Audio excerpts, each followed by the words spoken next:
What's up, everybody? Happy HyperForce Wednesday. Let's get into the episode we just had last night, which happened on January 9th. No guest star. Not a ton of action. Lots and lots and lots of world building. Yes, lots and lots of character building, world building. Oh my goodness, there's so much we learned about these characters. That's kind of just what I'm going to be talking about today. So, spoiler, they didn't really travel too incredibly far. They got into the time stream and they landed, but everything kind of happened while they were in the time stream. So let's just get to what happened in the episode. They finally, they run into the Alliance leader, and I guess I say finally because the episode picks up just where the last one left off. They said goodbye to Tommy and started chasing. They teleported to where this energy or this whatever was coming from, and they find the Alliance ship. Now, the Alliance ship takes off, but they leave behind Scorpina, which is a thing where you go, wait, what? Okay, they left her, but maybe they just figured she could take them out, or what's kind of going on with it. She goes to fight them. They do take her down. They lock her up. They take her onto the ship. Some strange things happen, though. She couldn't quite remember them whenever they battled, which made you think is maybe the Alliance doing some sort of mind control. We'll find out more about that later. So they take her onto the ship, and she basically goes, "Whatcha!" and breaks through everything and escapes. So now, here's the thing. They have someone on their ship. They don't know where she is. They're in the hyperstream. They're in the time stream. What are you going to do? What happens is they find there's a shapeshifter on board. Now, yeah, that's a spoiler. They don't find that out to a few things later. But this shapeshifter is taking things, taking memories-ish from the Rangers. What I mean by memories-ish is Jack, remember, he was on the ship for like 3 weeks while the rest of the Rangers were helping Santa. This whole character block, these are all happening in the course of days. Hours, I swear, half the time. He had 3 weeks and he was trying to find them. So in order to try to find them, he was digging into their past, trying to find a bit more information. While doing this, he had, up on the wall, a bunch of, this person goes here, and he was gathering up as much info as he could. Well, the shapeshifter used that to their advantage and was showing up as things to the Rangers. The first thing that we noticed that was a little off was Jack. He heard a sound, went to go look. He was the first one. They broke into 2 teams. It was Vesper, Chloe, and Jack, and then Eddie and Marv, because the other 2. Alpha was just kind of doing her own thing. So Eddie and Marv go check the ship engine, while Vesper, Chloe, and Jack go check living quarters in the kitchen. Go to the living quarters, and Jack hears something, looks under the bed. Wait, what? Looks under the bed and finds something that is not right. Jack starts freaking out, and then everybody's kind of wondering why. It's like this little cyber dog comes out. Why would a cyber dog start freaking Jack out? Because that dog is not supposed to be there. That's what Jack keeps saying. This dog is not supposed to be here. This dog is not supposed to be here. This was his dog when he was younger. That dog has been, as a cyber dog, he said it's like out of commission. The stuff doesn't work. That dog, for lack of better words, dead. That dog should not be here. So what is going on? Is it something, it is at this point I'm going, wait a second, maybe they're pulling things out of the time. Maybe something's happening really weird with the time analogy? Screw it. Just pretend I said the right word there. So they didn't quite know about the shapeshifter yet. Jack sees this dog. They all kind of go, touch it, feel it, it's real, and then disappears into the night. Eddie and Marv go ahead. Marv's leading first. They walk into a room, and Marv sees something. I'm kind of mad that we didn't get more about Jack. Hashtag more Jack. Hashtag more Jack. Get it trending. Get it to Malika. More Jack. I need more Jack backstory. That's all we really got, though, is that he had a dog when he was younger, but he's smart, remember? He's the older one. He's the actual Time Force officer. He's smart. He picks up something's not right. Marv and Eddie don't know this yet. Marv walks into a room and sees a figure at the other end, and just get the Kleenex ready. It's Joe. You're like, it's Joe. Marv just start yelling, Joe, it's Joe. It's Joe. He's my brother. Whoa, now we knew a little, didn't we kind of know a little bit about the fact that Marv had a brother, but maybe not. Oh my goodness, Marv starts yelling, Joe. It was like the waterworks, the whole thing. So that's my whole side about that. He finds Joe, his brother. And, Eddie's like, this can't be right, this can't be right, what is going on? It's Joe. Joe disappeared, and so here's where we really start learning about Marv's backstory. Joe, his brother, Go Kaiser reference. Marv, Captain Marvelous. Joe was the blue. Captain Marvelous was the red. It's all Go Kaiser stuff. It's gravy. It's all gravy. Joe was his brother who he lost, I believe it was 4 years ago. He just disappeared. That was it. He disappeared. And he was a Time Force officer, and Time Force never went to go find him. Now, whether or not they actually tried to find him, whether it was something that we'll learn later that they did, and Marv finds out, but to Marv's knowledge, Time Force never went to go find him. And that was, not acceptable by Marv. What he did, he took his brother's time badge. Now he's an officer. So that was Marv's big secret. At first, I thought maybe the big secret was that he was an alien. But I didn't see how it could be something this big. This is big. This is really big. The reason Marv got in trouble, the big secret, the secret that was so big that he told Jack and was just, how did you possibly tell? He stole his brother's Time Force badge, tinkered with it a little bit, and magically, he was Time Force officers, but he got kicked off the Force because Jack told on him. Jack being the lawful good, I guess. Jack just saying, look, I swore a duty as a Time Force officer, and he had to uphold it, and he told on Marv. Now, I guess maybe Time Force, whoever had pity on him and let him join the academy to become one for real instead of just saying, you're going to jail, whatever they did. But they let him become a Time Force officer, and that, my friends, is what happened. That was the big secret. Sometimes it's the episodes you don't expect at all that make you just go, wow. Okay, that was Marv. Let's move on, because we learn more about other Rangers too. Eddie goes, and he runs into someone named Bianca. Now, we don't get a lot of it. At this point, he's kind of they're figuring out, well, this is a shapeshifter, this isn't real. Eddie's like, hey, Bianca, what are you doing? We don't get a lot with her, but from the little bits you can pick out, you think maybe there's like an arranged marriage, an arranged romance of some form. But Eddie gets through the Bianca, what's going on thing pretty quick, and we move on to Vesper. Unfortunately, we don't get a lot of Eddie's backstory, which he's still keeping very close to the chest. And as much as we've been getting world building and character building of all these other characters, I can only hope that we're gonna get them. We're gonna get them eventually. We still have, 15 episodes to go? Yeah, 15 episodes to go? We got plenty of time.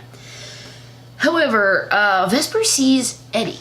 Now, Eddie is this version of Eddie she's seeing. Very smooth talker, very like, hey, what's up? And Vesper's like, what happened to you? Normally you're all, yeah, that is actually exactly what Eddie does. She kind of figures this out. Eddie, walking by, sees Vesper talking to another guy that's about his size, and he's like, hey, Vesper, what's up? She's like, it's cool, Eddie, I'm talking to Eddie. Wait, what?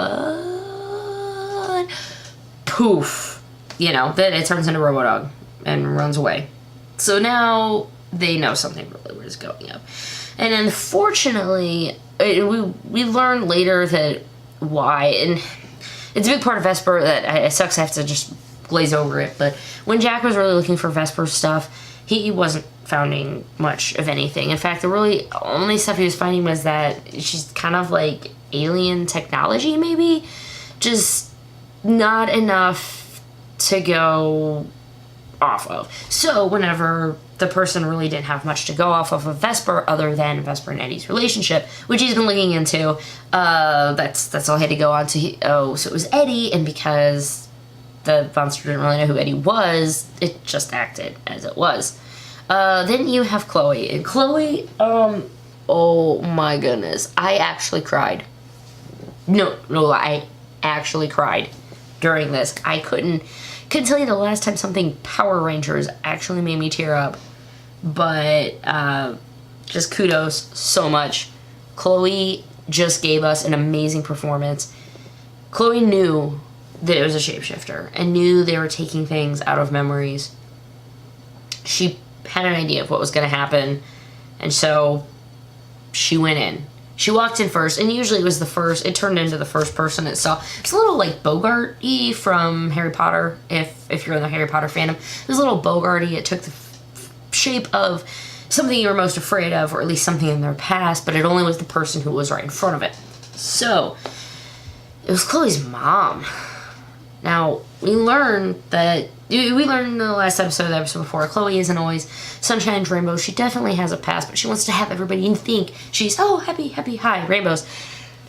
Both of her parents actually died when she was not with them. They died, and she basically was just saying how when her parents turned into a memory, she just kind of broke. And she just acted it really good, and I don't even want to tear up now, but she had a very touching moment with her mom, and even though she didn't know her, she knew her mom wasn't real. She gave her a hug. Oh, there was other stuff. I'm not going to get into it. But they run into Alpha, and I guess this is where I'm going to have to at least kind of wrap up the rest of the episode with what happened. They get through all of that, and then they realize that since they had all separated, one of them could in fact be Primator. One quick thing that makes me wonder, and I'm starting, I don't know about you guys, but I'm starting to build hypotheses in my head, trying to figure out who's going to be what, maybe things are related, I'm not sure. But Marv's brother disappeared 4 years ago. I'm not sure how long ago Chloe's parents died. But she said in it, she believes the report that they're dead. But she went out looking for them. In fact, that was actually one of the reasons she became a Time Force officer, was simply so she could go around time and look for her parents. Same with Marv. He wanted to join so he could find his brother. Very interesting. They're afraid to let these out too much because if their reasons, their intentions for becoming Time Force officers are really known, they're afraid it might get them into some serious trouble, which they definitely don't want. But they know there's a shapeshifter, but how do you know who is who? Because they have gotten separated. Well, they join up with Alpha 5, so you have Alpha and the 5 Rangers, and it turns into, wait, we need to go over things that only each other know. To which I go, is this a clip show? Are they really going to somehow manage to make this a clip show? It wasn't really. It was pretty quick. But they did go back and forth saying, okay, what was something that maybe I told you? And all the Rangers have to go back and forth. Marv asked Jack, what was it? What did you tell? You know my secret. No one else knows my secret. But you do. What was it? And Jack had to tell. Marv stole his brother's badge. That's how I became an officer. Was fired from being an officer and had to go back in. Wow. So now everybody in Time Force knows it, which leaves Chloe to not really want to reveal her motives, because remember when she saw her parents, or she met her mom, she turned everything off of her helmet, so nobody could hear the conversation that happened. So they don't know she actually joined to try to find her parents. They go back and forth trying to figure out who is real, who is not. They think they're all real, and then they realize, oh my god, it was Alpha! Of course it was Alpha. Of course it was the robot. So, Alpha shows up and is like, what? Alpha does something super, the real Alpha, not the fake Alpha. The fake Alpha goes doo-doo-doo, and it turns out it's Primator. Primator, you may remember, Primator is a Season 2 villain. It was destroyed in, well, actually, it was Z2. It was filmed for Power Rangers. It was never actually an original Sentai. but they destroyed it in Power Rangers, but Zed brought it back as one of his favorite monsters. We never actually saw Primator get destroyed. Good job, Malika. Man, she's just pulling all these loopholes out of thin air and filling them, just closing them up. I appreciate that. The monkey ended up being a very, very, very tough fight. In fact, just to kind of go, spoiler, the thing isn't even destroyed yet. Alright, so it ended up being Alpha.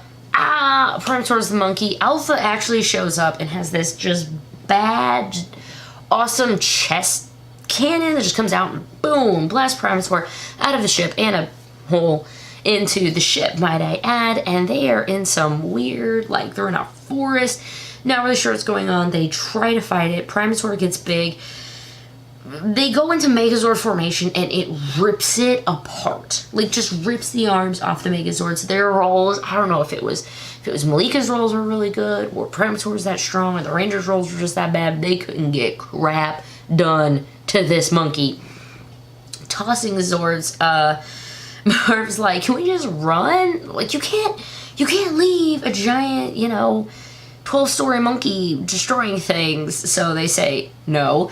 Primator ends up shrinking back and turns just into random stuff. They have to go into the woods. It ends up being rocks. At the very end, the last thing that we basically have happen is that a portal opens up. Primator, Marv, and then it goes poof. That was, I think, the official way that happened, and they realized that's what they got from Mesogog. If you were wondering maybe if it was about bringing more monsters, no. They took the Invisiportals. Oh, that's right. The Invisiportal technology. So now they have that to deal with. We are left with 4 HyperForce officers who basically at this time just say, we gotta go talk to Jen. We have to figure out a plan of what's going on. And then 3 people on horses appear dressed in shiny metal armor, holding swords at them, and they're like, who are you? Jack does throw out the question, is it the Mystic Knights? They completely clear that was simply Paulie Schrier throwing something personal in as a suggestion. It is not the Mystic Knights. It is not the Mystic Knights. It is not the Mystic Knights of Tiranaug or whatever. Sorry to burst your bubble, guys. Don't even think it is.